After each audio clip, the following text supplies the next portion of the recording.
This is greytFM, a podcast series by greytHR, produced by Timber Media.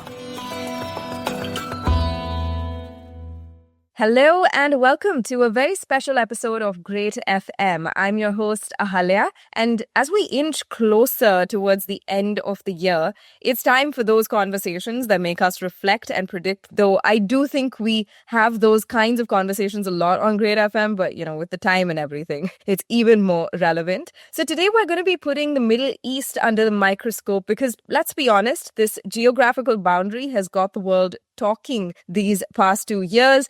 It has seen unprecedented growth, is primed for more, and at the heart of this rapid evolution lies the Middle Eastern HR fraternity. We've talked a lot this year about the why and how of that as well. Bolstering companies for success, protecting them against the headwinds of AI, and nurturing diversity to create a robust workforce is a very, very difficult to-do list that the Middle Eastern HR fraternity is handled with quite some ease and is very, very commendable. And this rapid growth really wouldn't be possible without intelligent, bold HR moves that we've seen. And yet the way of the world is, to be kept on your toes. So let's take a look today at what's happened in 2025 and what's to come for this wonderful community in 2026. We've got with us Maher Sabbagh, who is hopefully ready to pull out his crystal ball. Maher, are you ready? Yes, for sure. Ready. Looking forward for it. Thank you very much for the invitation, and good morning, good afternoon, good evening to all the audiences around the world. Glad to be here. Thanks for having me. We are so glad to have you here because, as someone who has been in the position of head of HR, people and cultural advisor, you are a very experienced C-suite leader, Maher. And what really stands out is your keen focus on HR strategy, right? I mean, you've led transformation and change leadership in the top FMCG and Fortune 500 companies in the Middle East, Europe, Africa, Asia, and emerging markets. Currently, you serve as the Chief People Officer and Board Advisor at Amicaverse Holding and have proven your strengths time and time again in strategic leadership and adaptability, having successfully implemented many high-impact initiatives throughout your career. So, you are the right person for us to be moving into 2026 with. And I think I'd like to start with just how, your year in HR has been, Maher. Could you tell us, what's worked, what hasn't, what's excited you, and also maybe what's bogged you down a little bit in 2025? Yeah, sure. I mean, it's 2025 has been one of the fastest year, as we always say. Every year it becomes faster than the year before. Have been a very busy year for the HR arena. I mean, what really worked well is the acceptance of AI into the HR arena. The understanding that AI is here to stay, AI is here to help and support our HR community. AI has become more beyond what is like drafting email, etc. So there is a big awareness of the AI within the HR community. Also, what makes me more excited, the awareness of the importance and the awareness of employee well-being and mental support to people, to employees. Mm-hmm. That's the thing. One of the things that things that I would say bogged me down a little bit is the extra mile that we need to do for HR empowerment within the region. This is the thing that we need to work out more and more. And this is where HR needs to build more understanding of the business and the commercial understanding so they would be more empowered and be having their seat on the table. Absolutely. And I think, like I said, we've spoken about HR in the Middle Eastern context a lot this year, and that's with good reason. So that's a very valid point that you just bring up. And I think, they always say the proof is in the pudding. And I think the proof is just in how valuable HR has been to companies in the geography over the past couple of years. And I'm sure that tide will turn soon. It's a very unique context as well, Maher. So is there anything that really surprised you about HR trends in, the Middle East this year? Anything that really stood out that you weren't really expecting at the start of 2025? Yeah, I mean, it's when you look into all the initiatives going on in HR and you look into the structure and nature of the businesses in the GCC region, in UAE in specific, we're talking about big family businesses that are in charge of a big part of the country's GDP, let's say. Conglomerates, large businesses who've been there for like 30, 40 years. what really stood out for me that those family businesses are now, or the HR who works in those businesses are putting extra effort on the succession planning and talent management, because they have seen that having a robust succession planning ensures the business stability, consistency, continuity as well. And this is one of the ways to be able to compete in this volatile period or times we're going through, whether it's regional, economical, or political, and so on. So that's something really surprised me in a positive way, and it's a good step moving forward. Frankly speaking, yeah. Yeah, and again, such an important part of the entire HR universe and task list, right, is to really be actively making sure that succession planning is in place. We've had a great conversation on greytFM about this as well. For anyone listening, if you're interested, go check that out. But, at the beginning of the conversation, Maher, you immediately spoke about AI, right? So I want to talk about that a little bit. AI has been reshaping the HR function in myriad ways over the past 1-2 years, I think, especially with, the advent of very specific HR technologies and things like that. But let's apply that to the Middle Eastern context. How has AI reshaped the HR function there specifically in 2025? Is there any kind of emphasis on AI in the HR world within specific areas in the function? Yeah, for sure. I mean, as I mentioned earlier at the beginning of our conversation, that the better understanding of AI is becoming more and more important. And even I see businesses are adopting the use of AI and pushing the internal learning on how HR, other functions to learn how to use AI.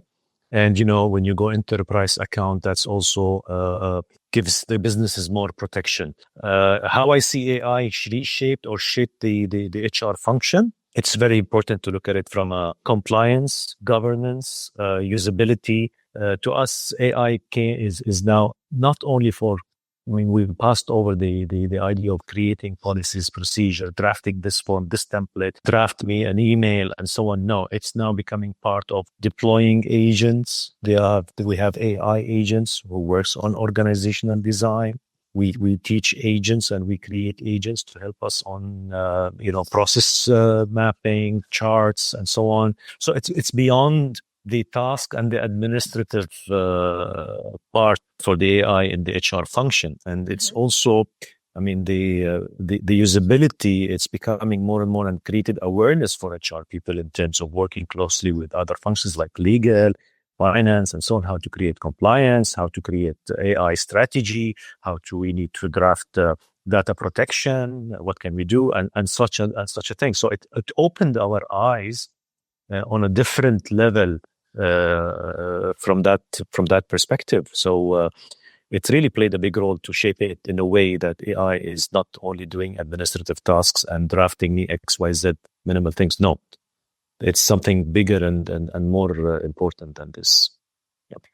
Could we stay with that for a minute more, Maher? In your own experience, especially occupying a leadership position within HR, right? Talk to me a little about your own experience with AI. Did it sort of change over the course of this year? Like you said, the shift has gone from just automating tasks to, being a strategic advantage, right? So how have you sort of played around with AI, and how has it changed your own leadership style, perhaps, within HR? That's a great question. Thank you for asking this question. For me personally, I'm still learning as much as possible. I'm still educating myself on the usability of AI, how to prompt, what to prompt, because it's all about the way you prompt.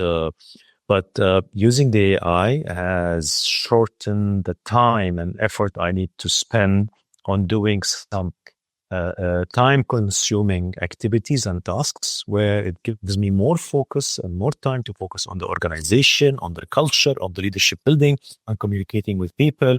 This is where AI gives you this kind of a relief.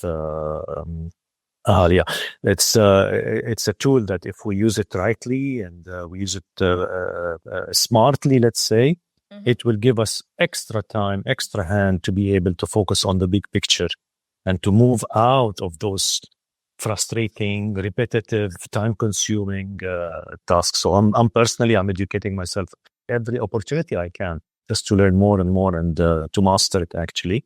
And it speeded up my process to make a decision or to make an action because I have the tools that I can utilize properly. Yep.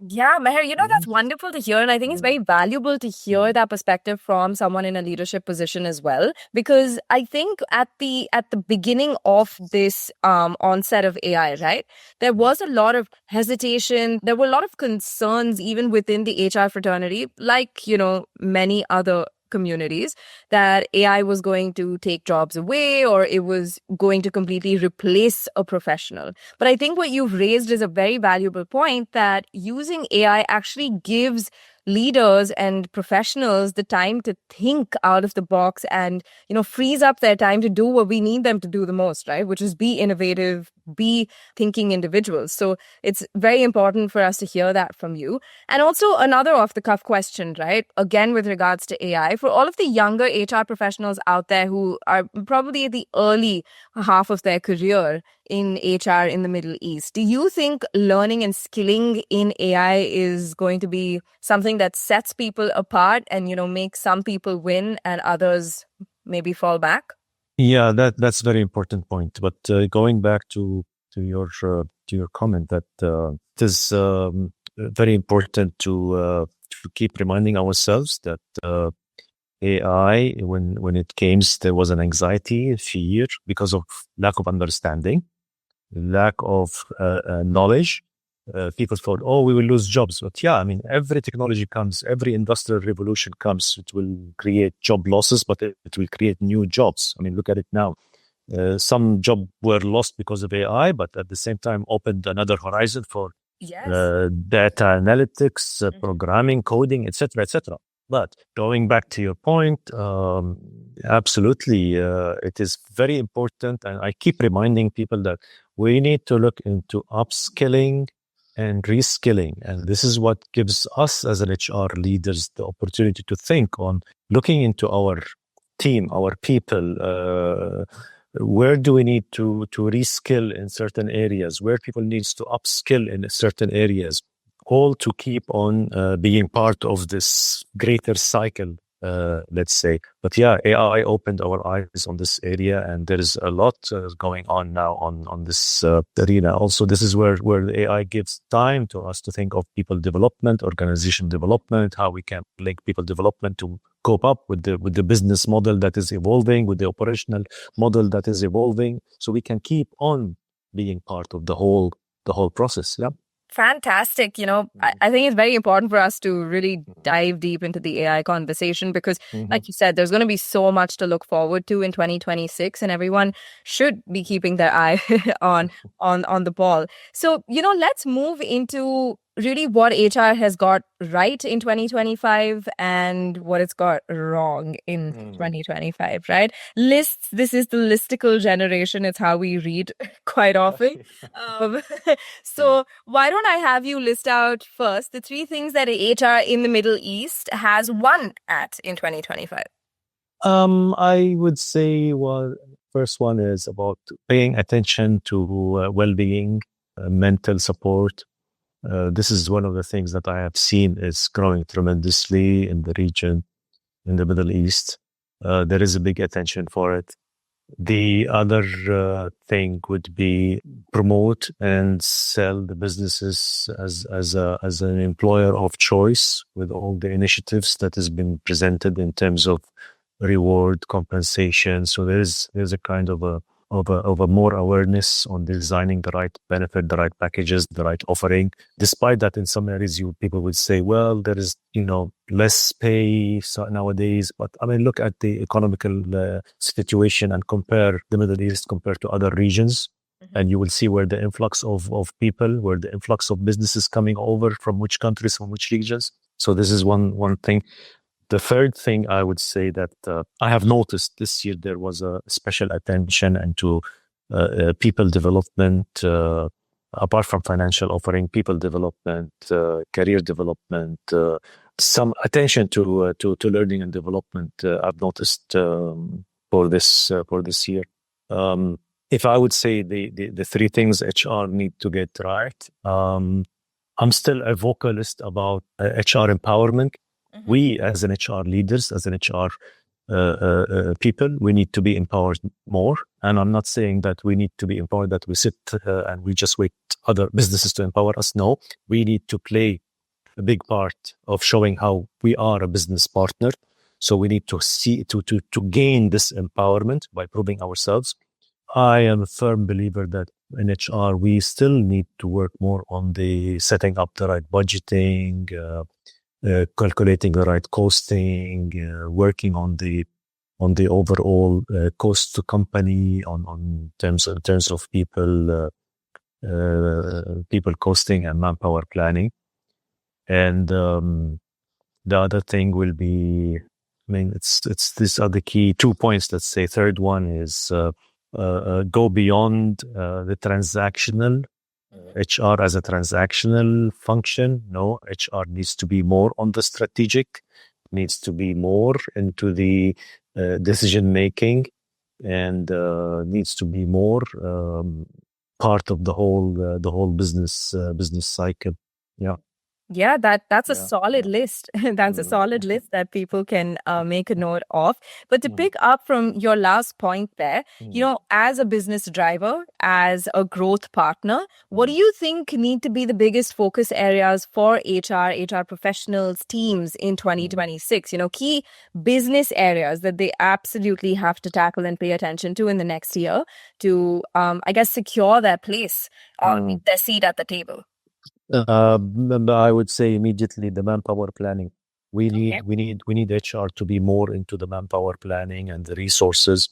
In several sectors, we see there is a growth, there is demand. Equipping ourselves with the robust understanding of the operating model and the business model, this will give us more one step ahead in order to be ready. Because I don't like to see us as an HR as a reactive. And say, oh, now we have people left, we need some new people. No, we have to have this proper manpower planning, proper pipeline filling with the resources and get things ready. So this is one of the things we need to be attentive for in the coming year, in the 2026. Plus, we need to pay attention and we need to look into the talent retention as well, because there is a movement of people within across the industries. And again, I'm saying it because the Middle East is having its moment in terms of growth, in terms of initiatives and activities going on, starting from the expo that happens in Dubai during the COVID, all the way until now. We haven't seen the region settle down. No, we're still, every day there is something new. So there has to be a proper talent retention in order to achieve this, business to flourish. Yeah, absolutely. Those are two very important areas that need work. And I think HR teams have their work cut out for them. Now, in terms of skilling, because that's also been a very important part of the general HR conversation, though I think a lot of times we tend to turn the mirror the other way, right? Which is, hey, these are all of the areas in which HR needs to facilitate skilling for employees. But what about HR professionals themselves? They're not exempt from it. So what, in your opinion, are the key areas of upskilling that you would suggest every HR professional focus on in the coming months so that, they're really prepared to deal with 2026 is, throwing that way? 100%. I agree with you. We are human and we are part of this big cycle, and we need to pay attention to our HR team, to ourselves as an employee, as people, part of the organization. And there is always a need for continuous skilling and upskilling as well. I would say that from an HR, we need to equip ourselves or upskill in terms of how to understand and comprehend the data, how we can use data, how we can work on the data to be able to make an informed decision based on right input, so we can really ensure the right the ROI, the return on investment that we are seeking. Because at the end of the day, we look at it as a bottom line.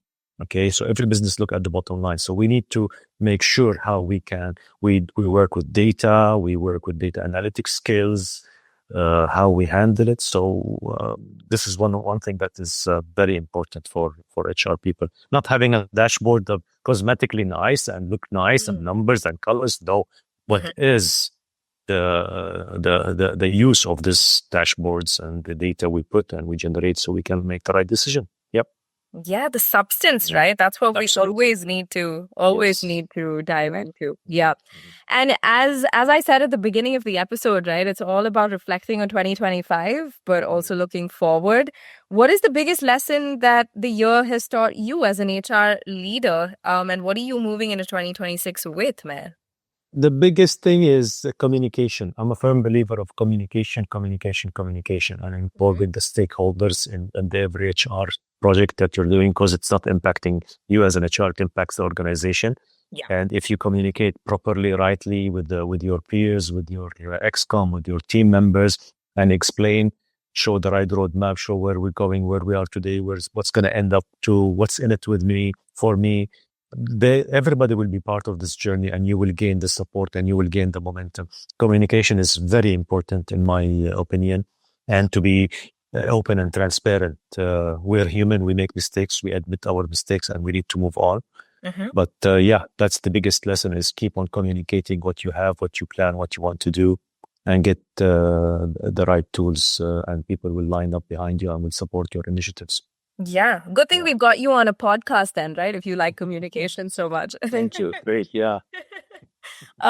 Great. And as we reach the end of the conversation, Maher, it's time for you to pull out your crystal ball. I know the predictions are not always set in stone, of course, but when we have a leader like you with so much rich experience backing you, it's important for us to get, your contrarian predictions for the HR function in the Middle East in the year of 2026. So give us something that, maybe we're not thinking about, or maybe we're missing in the big picture. It is one point I would say that we need to, as an HR leader, we need to work on the leadership skills for top management. And we need to be bold enough to be able to express our point, our views to our leadership, to our top management. I would say if you see the CEO, he runs the business, but sometimes a CEO needs you to challenge him to understand the situation. So we need to have the HR strengthen up, go up with their game, with their strength, and to be able to focus on building leadership and improving leadership. Because I see there is a big gap between the top management and the middle management and the execution team, let's say, on the ground. So that's one of the things. Not everyone who carries the title means he is a leader. Okay, when there is a difference between leader and manager. Some people got their leadership role because of the tenure, family, whatever, but that doesn't mean he would be a right fit of being a CEO of the business. And this is where we need to step in and to be bold and say it. Nothing personal, no harm, because we think of the business. 100%. The truth tellers of any business, right? Because at the end of the day, what is a business made of? It's made of its people. And I think HR in many ways are sort of the guardian of the people and therefore the organization. Amazing. But thank you so much, Maher, for being here with us as we, close out the episode. Wishing you a very happy 2026 way in advance. It's been a pleasure speaking with you today, and all the very best to you and your amazing HR teams and to everyone in HR functions in the Middle East. Thank you very much, Ahalia, for this opportunity. All the best and Happy New Year in advance. All right. We'll catch you very soon on greytFM, everybody. Stay tuned, but also stay safe and stay happy. This is greytFM, a podcast series by greytHR. Produced by Timber Media.